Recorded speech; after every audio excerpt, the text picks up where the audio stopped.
Friends, कैसे हैं आप सब? आशा करता हूं आप सब सेफ एंड हेल्दी होंगे. Hi, this is CA Webb of Goel, and today we shall be discussing about section 144, the best judgment assessment under Income Tax Act.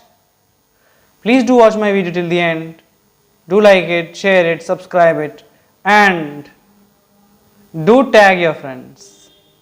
Now let's begin reading the section itself. What does the section says?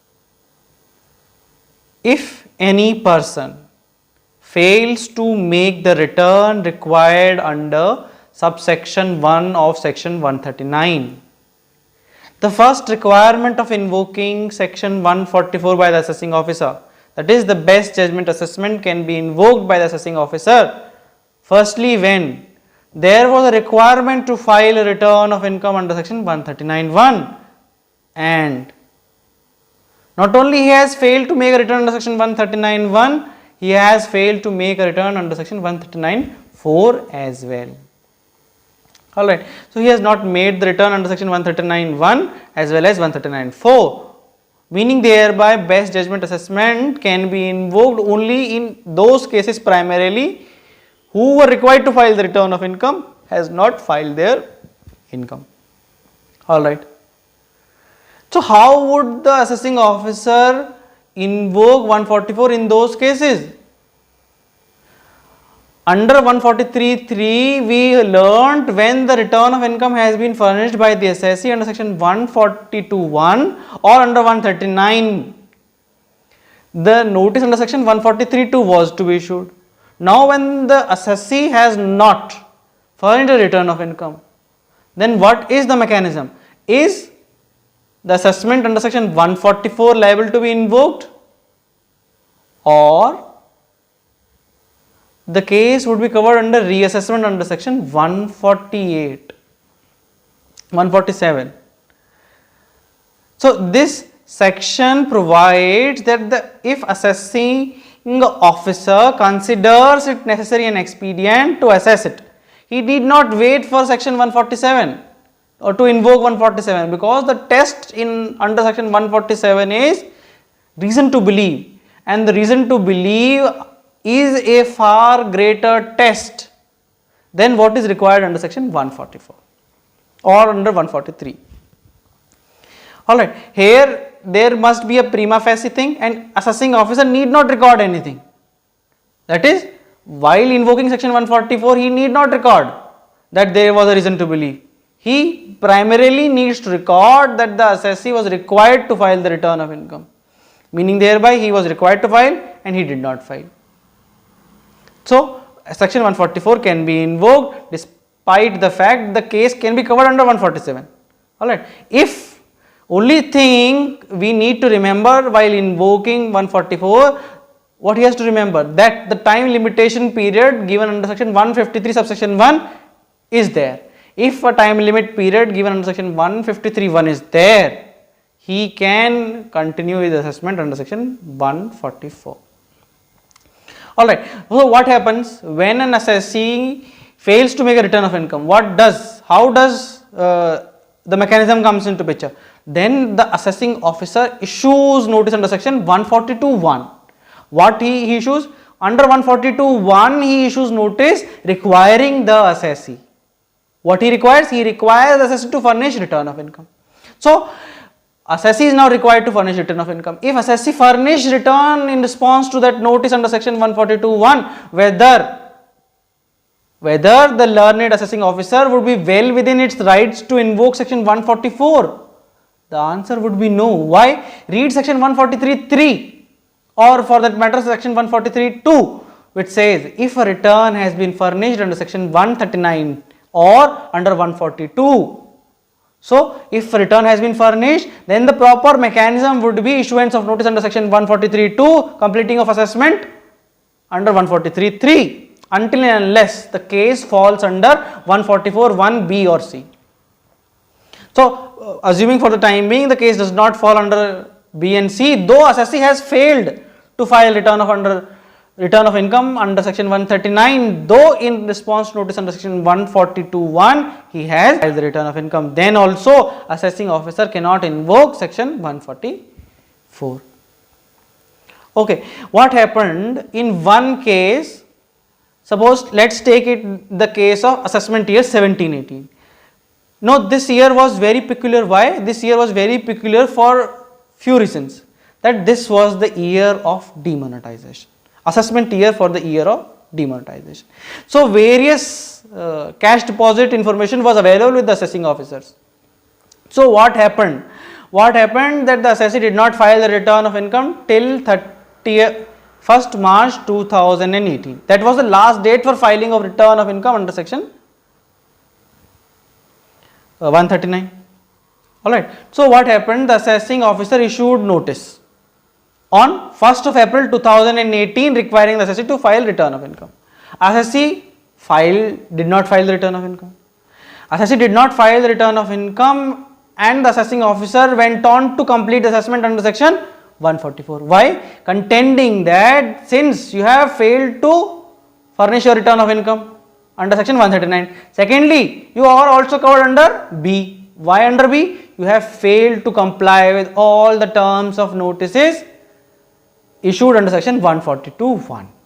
And since you have been covered under both the clauses, so the assessment under section 144 is valid. What the assessee was contending? Assessee was contending that since I have not furnished the return of income under 139 and you have issued me notice of 142 not before 31st March 2018, you have issued it after 31st March 2018, that was the last date for furnishing of return of income. Since the return notice under section 142(1) requiring to furnish return of income was issued after the end of the assessment year, no valid jurisdiction can be assumed by your good self under section 144. Whether, now the question before us is whether this contention of the learned assessee, counsel of the assessee is valid in law or not. The answer is big no. Why? Because assessee is claiming something which has been overruled by the legislature by a retrospective amendment under section 142(1) proviso I. Under that proviso, the legislature has provided that even if the notice under section 142(1) clause I has been issued after the end of the relevant assessment year, the same would be treated as valid in law. So, assessing officer has a right, if assessee has not furnished return of income under section 139 and no notice has been issued to him by 31st March, that is the last date for furnishing return of income, then assessing officer has two remedies. He can either invoke section 147 or he can process you or make assessment under section 144. So, now it is very much clear. If you have any doubts, do comment in the comment box. Alright. So, now we have covered that the contention of the assessee was wrong. Why? Because the proviso says, since the time limit period under section 153(1) for assessment year 17-18, what is the time limit period for completion of assessment under section 153(1)?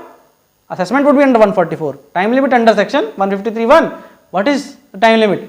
The time limit is 31st December 2019. Even if the notice under section 142(1) has been issued by that date or even 142(1) has not been issued by that date, assessing officer is well within its rights to complete assessment under section 144. However, the general practice is they issue notice under section 142(1) requiring the assessee to file return of income. If assessee fails to file return of income in response to that notice, then only assumption of jurisdiction under section 144 is generally taken by the assessing officer. And this assumption of jurisdiction by the learned assessing officer is always a matter of contention before the appellate authorities as well as before the Honorable High Court. In the last part of our video, we shall be discussing that this section has remedy. The remedy against order under this section is not only appealable under section 246 capital A of the Income Tax Act, but it is also appealable under the writ petition. Alright, now coming to the second subclause. What is the second subclause? assessee fails to comply with all the terms of the notice issued under subsection 1 of section 142 or fails to comply with the direction of special audit under section 142 2A. So 2A means that there was a direction of the learned assessing officer that you get your accounts audited by an auditor appointed by the CIT. So you have to get your accounts audited. The failure has to be there to comply with those directions. In a while we will discuss the meaning of the word failure. After we have analyzed all the three clauses, we will be analyzing what is the meaning of this phrase failure or the fails. So before understanding the meaning of this term fail, let's understand fails to comply with all the terms of notices issued under section 142(1). So if there was a issuance of notice, what notice? That you produce certain books of accounts, you fail to produce those books of accounts, then also the assessing officer will be well within its rights to invoke section 144. Now what the clause C says, when having made a return, now you have made a return of income, but you fails to comply with all the terms of the notice issued under section 143(2). Under 142(1), you were either required to furnish return of income, you were either required to produce books of accounts, or you were either required to produce statement of accounts or other documents. Under 143(2), you are required to attend to the office of the assessing officer or to produce documents in support of the claims made in the return of income. So if you either fails to attend the office of the assessing officer or fails to produce books of accounts or documents in support of your return of income, then also the assessing officer would be well within its rights to invoke section 144. So now let's comprehend. We have 4 situations at hand when the assessing officer can invoke his powers under section 144. What is? Then there is a failure to make a return of income. The failure has to be a complete failure. Understand it. Number 2, then there has been a failure to comply with the terms of the notice issued under section 142(1). Number 3, then there has been a failure to get your accounts audited by a special auditor. Alright. Number 4, when you fails to comply with all the terms of the notice issued under section 143(2), that is, you fails to attend his office or fails to produce documents in support of the claims made in the return of income. Alright. So when any of the 4 clauses are hit, the assessing officer can make an assessment under section 144. Now what is his powers under section 144? Alright. Now we have to do. Here we have to understand what are his powers. Here it says, assessing officer, after taking into account all relevant material which the assessing officer has gathered. Emphasis. Now in our local towns, whenever an assessing officer wish to invoke section 144, he does not rely upon section evidences collected under section 133(6) or under 131 or under any other provisions of the act. He simply says, I have an information that you have so much of cash deposit, that you have sold so much of property and this much of capital gain. Only on the basis of AIR, only on the basis of prima facie information, they go on to make addition. They does not further inquire. They just on the basis of those information goes on to make an addition. Whether this is valid in law or not, we will be understanding it with the case law. Alright. Now moving further, which the assessing officer has gathered after giving the assessee an opportunity of being heard. What is required under this section? The opportunity of being heard. Whenever an assessing officer wish to invoke this provision, he says, you have failed to comply with the notice under section 142(1). So henceforth, I am assuming a jurisdiction to assess you under section 144. And when I am assuming jurisdiction under section 144, and these are the materials before available to me, the basis on which I am proposing a addition, I am disallowing certain expenditure. So now I am show causing you, hey assessee, tell me, Tell me why this addition should not be made, why this disallowance should not be made. And this is the material available before me. Alright, this is a show cause notice. When the assessing officer tells the assessee, look, this all material I have gathered and this is going in my mind, until and unless assessing officer in the show cause notice puts all the documents available with him to come to a prima facie view or to a view or coming to a conclusion that this addition is warranted or this disallowance is warranted. So, he has to speak out his mind while issuing notice under section 144. So, what is his powers? That he makes an assessment to the best of his judgment and determine the sum payable by the assessee on the basis of said assessment. So, to the best of his judgment, meaning thereby that there is a possibility of guess. But what is the ambit of this guess?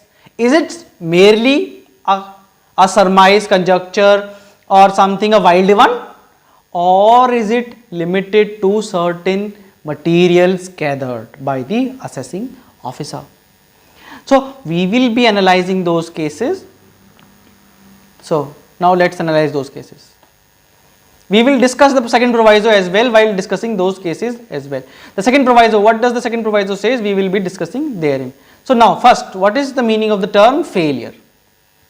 So, here the failure says, failure denotes that the learned AO must be satisfied that the document required to be produced must be relevant and the requirement thereof is necessary for the purpose of assessment. We were discussing the term failure. What does the failure means? Failure means firstly that the document which the assessing officer wants is relevant for the purpose of making an assessment and the requirement is essential without which assessment could not be made. And the second set of tests that needs to be applied is that the document must be in existence. Secondly, and it must be in the possession and the control of the assessee. Thirdly, the assessee must be in a position to produce the same. If the assessee is not in the position to produce the same, then he cannot be said to have, there cannot be said to be any failure. So, these two sets or these two tests needs to be applied before an assessing officer comes to the conclusion that there is a failure on the part of the assessee. However, in actual practice, you will never find that the assessing officer satisfied these tests. They only say, we have issued notice under 142(1), but what was the condition under which you did not file the documents required? They does not go into those backgrounds. They issue notice under section 144, treating that it is a failure on your part. Now, it is always upon the assessee to discharge its burden that there was no failure on its part. Alright, now we will be understanding the meaning of the term to the best of the judgment, because this term is the whole crux. Why? Because this whole crux, and it was firstly analyzed in the case of CIT versus Lakshmi Narayan Badridas. What the Privy Council said, that the assessing officer has to take all material into his consideration, all circumstances, all his previous knowledge, comparable cases, etc. It cannot be only his surmise, conjecture or his wild one. It has to be, there must be some valid basis for arriving at that conclusion. For example, assessee does not furnish his books of accounts.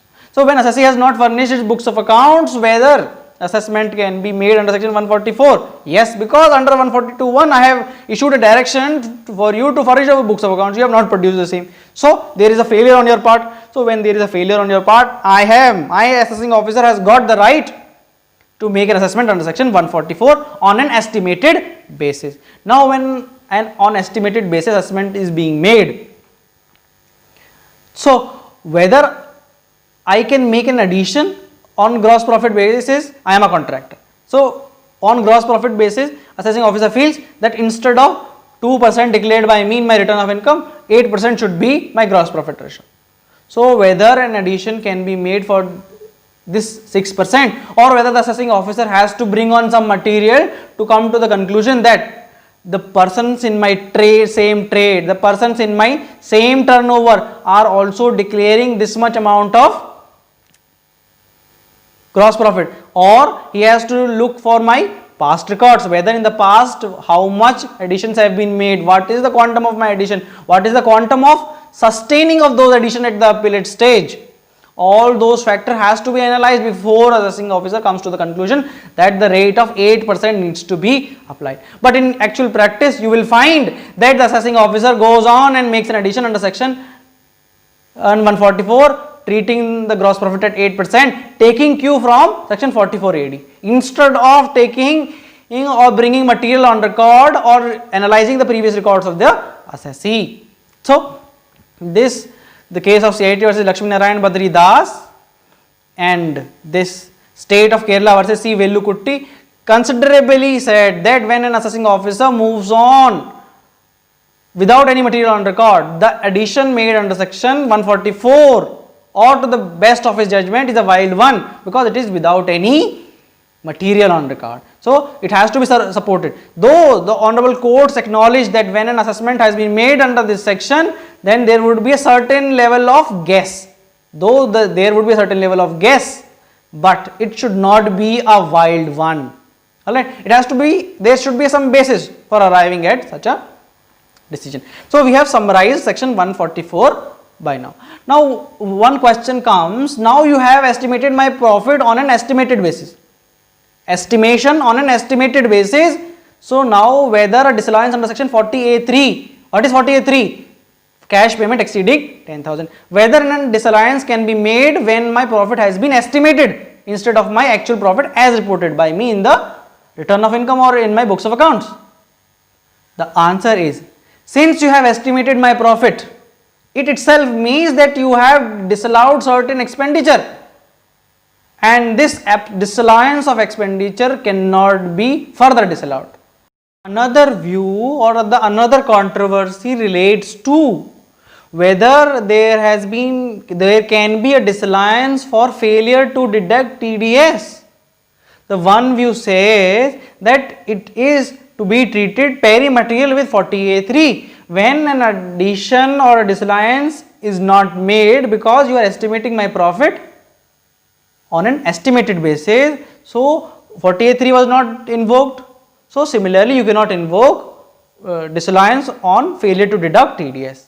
But there is another set of views as held by Visakhapatnam Tribunal. It says that there is a difference between disallowance under section 40A3 and a disallowance under 40AIA. Under 40A3 it is an absolute disallowance and 40AIA is a temporary disallowance. So, if an assessee makes or complies with TDS provisions, his liability as he has incurred in the previous year would be reversed in this year, in the year in which he makes the compliance with TDS provision. So, he says that disallowance under section 40AIA would be mandated despite the fact that the income has been estimated under section 144. So, we have these two sets of controversies, and this set of controversy we would be doing it again when we would be doing section 68. Yes, this controversy when my books of accounts have been rejected or my profits have been estimated on when my profits have been estimated. So, what all additions can be made? Whether the creditors could be added, whether the loan entries could be added, how much of the loan entries can be added, whether opening figures can be added or only the entries of the current year can be added, whether the entry on the first day of the financial year can be added, what all can be added. That we would be studying under section 68, not now. Alright, here we must only understand that two views are possible. And this possibility of two views give rise to a situation where the assessing officer has to understand the whole set of circumstances whether a disallowance is mandated or not. Alright. Now coming to the question of opportunity of being heard. We learned that the opportunity of being heard is required. Now, the second proviso of the section provides that when a notice under section 142(1) has been issued, then the show cause notice under this section need not be issued. Now we have to make a difference between the principles of natural justice and the principle or the opportunity of being heard given under hereunder. Meaning thereby we discussed previously that even if the notice under section 142(1) has been issued, and when an addition or disallowance the assessing officer wish to make, he has to give a separate show cause notice. Why that show cause notice is required? Because he is telling the assessee, see, look, this is in my mind and this is I am going to make, and the opportunity of being heard as envisaged under second proviso is different.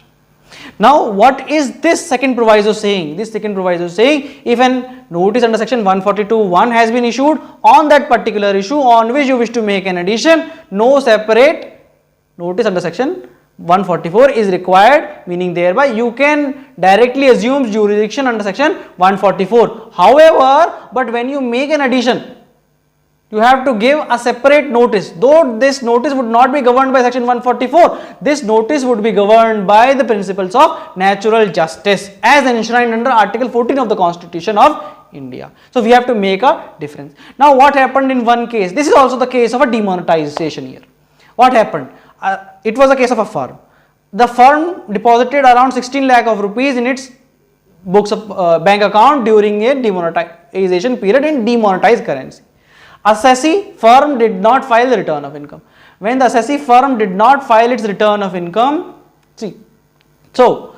when assessee firm did not file its return of income, assessing officer issued notice under section 142(1) requiring the assessee to file return of income. The assessee did not file return of income in response to that notice itself. Now the assessing officer issued a notice under section 144. What does the notice under section 144 said? See, I am going to make an addition of the amount of 16 lakh rupees which you have deposited in the bank account as unexplained income under section 69 capital A. Now when he was proposing an addition of unexplained income under section 69A, by the time assessee filed the return of income along with the audit report, etc., and the assessing officer concluded the assessment. How he concluded the assessment? Assessee had declared a gross profit of 0.08% on its turnover. And what did the assessing officer do? Assessing officer, what he did? He added. What he added? That 69A amount and made an addition of 8%. What he did? He adjusted the gross profit from 0.8% to 8%. So now the matter was before the Honorable Madras High Court whether this action of the learned AO is valid in law or not. What was the revenue contending? Revenue was contending, sir, we have issued notice under section 142(1), and when we have issued notice under section 142(1) and beyond that we have issued show cause notice as well. What he has made a show cause notice? This show cause notice was not for the purpose under section 144, but this show cause notice was for the purpose of giving an opportunity that I am going to make so much of addition to your income. So what happened? So revenue was contending that no further opportunity was required to be given to the assessee. Assessee was contending, sir, Honorable sir, they have given me notice under section 142(1) with respect to section 69A. When they were proposing an addition under section 69A with respect to demonetized currency. But they had not given me notice under section 144 with respect to what? With respect to? With respect to adjustment of profit. Now the first question which the Honorable Supreme High Court did not answer whether 144 was justified or not. Why? Because the return of income was furnished by the assessee. So since the time gap between the 142(1) and the furnishing of return was so much that it cannot be said that the return was furnished in response to notice under section 142(1). So in my considered view, the case is fit for 144. Why? Because the return was filed much after the expiry of the time limit provided under section 142(1). However, the Honorable High Court said that with respect to adjustment of profit, No warrant notice under section 142(1) has been issued.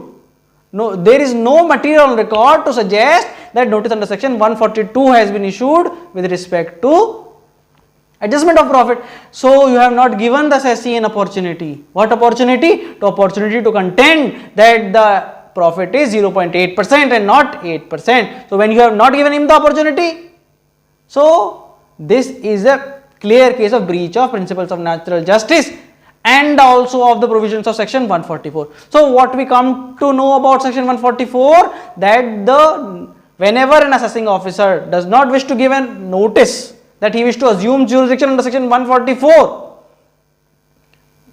he is only obliged, or he is well within its rights only when he has issued notice under section 142(1) in respect of all the issues on which he wished to make an addition under section 144. He cannot pick and choose only on some issues he will make addition under section 144. So he has to give notice under section 142(1) in respect of all the items if he wish to assume jurisdiction under section 144. Now the next and the important case comes about section 184 subsection 5. What it says, notwithstanding anything contained in any provisions of this act wherein respect of any assessment here firm makes any failure as mentioned under section 144. What failure it makes? It makes either fails to make a return of income, or fails to comply with notice under section 142(1), or fails to attend 143(2). What will happen? The firm would be disallowed any interest, salary, bonus, remuneration paid to the partners. So we have to remember, irrespective of the fact that assessing officer does not have any material. See, 144 said for disallowing any item, the assessing officer must have any material, which was coming out from the decision of Honorable Supreme Court in the case of State of Kerala versus C. Velukutty. When in the case of C. Velukutty, there must have been some material. Now this section itself says assessing officer has no material. He has no material whether the assessee firm has genuinely paid the salary, remuneration, etc. or not, or whether the same is reasonable or not. The assessing officer would be well within its rights to disallow the said amount, because he has the firm has made a failure as mentioned under section 144, and all these salary, bonus, commission, remuneration, interest is or are liable to be disallowed, irrespective of the fact that there is material before the assessing officer or not.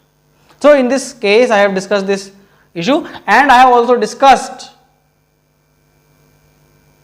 the all possible aspects of it. Alright. So notice under section, order under section 144 can be challenged not only in appeal, but they can also be challenged under writ. When there is an illegal assumption of jurisdiction, when there is a breach of natural justice, when there is improper exercise of discretion, and when there is assessment on assumption and conjecture. So if you want to know under what all circumstances writ would be beneficial, do kindly message me in the comment box. Hope to see you in the next video. Do like it, share it, subscribe it, and tag your friends. Thank you.